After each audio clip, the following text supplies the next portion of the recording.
Dr. Chauncey Crandall is the writer of the book Raising the Dead. Raising the Dead puts itself forward as a book that gives evidence on how Dr. Chauncey Crandall has experienced many instances where Western medicine has failed, only to have God miraculously bring dead people back to life. What the book actually does is provide 2 instances of supposed faith healing, while the rest of the book consists of the Crandall family trying to find some sort of cure or miracle for their young son, Chadwick Crandall, who is diagnosed with cancer. They never get that miracle, and sadly, Chadwick Crandall died. I've been challenged to show possible cause that Dr. Chauncey Crandall may not be honest in his claims. It has been stated to me that there is no reason why he would make such a story up, a reason that provides sufficient cause to not accept that God does miracles.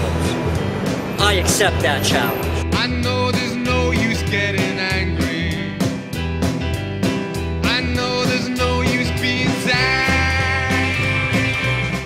A little background on Dr. Crandall first. Dr. Crandall is trained as a doctor and cardiologist. In fact, he did some of his fellowship at New York City's Mount Sinai Hospital. He isn't some Kent Hovind University graduate. You can't just toss him in with the Popoffs and Hovinds of the world. Dr. Crandall claims that in 2006 a patient came into the ER, collapsed dead from a heart attack, and could only be brought back to life by the power of prayer. Now, despite the claim that he is a world-renowned cardiologist, I haven't had much luck finding anything written by him or about him that didn't come from a conservative Christian website, show, or blog. The same goes for his private practice, the Palm Beach Cardiovascular Clinic. Outside of the usual website mentions you get listing out area businesses, all I could find was a PDF from a court case involving a ruling by a judge on a contract dispute between the clinic and a former employee. What I didn't find are any mentions of peer-reviewed articles by Dr. Crandall, nor any publicity regarding his professional life outside of promoting Christianity and the products he markets and sells. But for promoting Christianity and the products he sells, I found many pages about Dr. Crandall and his miracle experiences, both by him and by others. The majority of these pages also conveniently mention his aforementioned book. These sites will often mention Dr. Crandall's online newsletter or offer online tests that inevitably lead to offering you a subscription for his newsletter that sells for about $50 a year. So we've got a doctor who out of the blue announces he's been part of a miraculous healing by God in a country that boasts that at least 70% of the population is Christian. A doctor who, because of that claim, has gotten numerous interviews on talk shows, radio shows, news shows, hundreds of blogs written about him, has been offered and taken the position of contributing writer on what is one of the top Christian conservative news sources that boasts tens of millions of hits a month, all of which is free advertising for not just his services as a doctor, but also for the book he's written that goes for $12 a pop, plus the newsletter he puts out at a cost of roughly $50 for a year's subscription.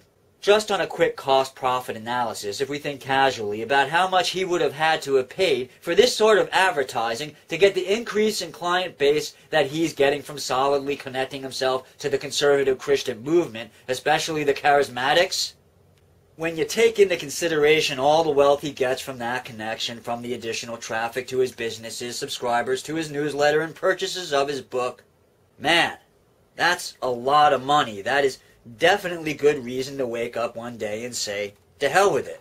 I'll compromise my ethics and pander to the conservative Christian base by making up some stories about God bringing people back to life. Shoot, you've got to wonder how much money all this "I'm a doctor who believes in miracles" fanfare is generating, not just for his personal pocket, but also for the Chadwick Foundation. Oh, did I forget to mention that? Dr. Crandall has a charity he started named after his son who passed away after battling cancer. It's called the Chadwick Foundation. The Chadwick Foundation lists 4 other charities it is connected to, one which is a name with no internet site and therefore no way to research it, 2 that are unrated charities, and the third is Christ for All Nations, the charity founded by Reinhard Bonk, the charismatic faith healer. Christ for All Nations boasts a whopping 1 out of a possible 5 stars on the Charity Navigator's rating scale. The Chadwick Foundation, like the other three charities, also has no rating. The Chadwick Foundation boasts that it has a medical clinic called Clínica Chad set up in Medellin, Colombia. I did some rather extensive online searching for anything that indicates that the Chadwick Foundation's Clínica Chad actually exists and has done some sort of work, and I found nothing. Which isn't all that surprising. A small clinic in that town may very well not be on the internet, although I'm surprised that a publicity-oriented person like Dr. Chauncey Crandall would pass up an opportunity to put up photos of people working at Clínica Chad to help generate donations for the charity. Searches for Clínica Chad and the Chadwick Foundation only turned up a Tumblr link to some pictures of Dr. Crandall, dressed in blue scrubs with captions that try to give the impression that Dr. Crandall healed Haiti earthquake victims by laying on hands. But nothing on the Chadwick Foundation in Medellin, Colombia. I tried calling Colombia, but ran into the problem of not speaking the local dialect, so I reached out to someone with the necessary language skills who went ahead and called Medellin, Colombia information to ask for the phone number and address to La Clínica Chad. That person was D. Cole. You may know him here on YouTube. He did quite a good job of looking into the matter, and what he got back was that no phone number was listed for that clinic or record of the existence of that clinic. Which doesn't mean it isn't there, but it does strike me as curious. Oh, I did mention that Dr. Crandall went to Haiti to offer his services as a doctor. I think the main thing is try to identify with a group that is on the ground and has a long-term commitment to Haiti. You know, there are many great organizations out there, but are they committed long-term, and do they have relationships on the ground working with local people there?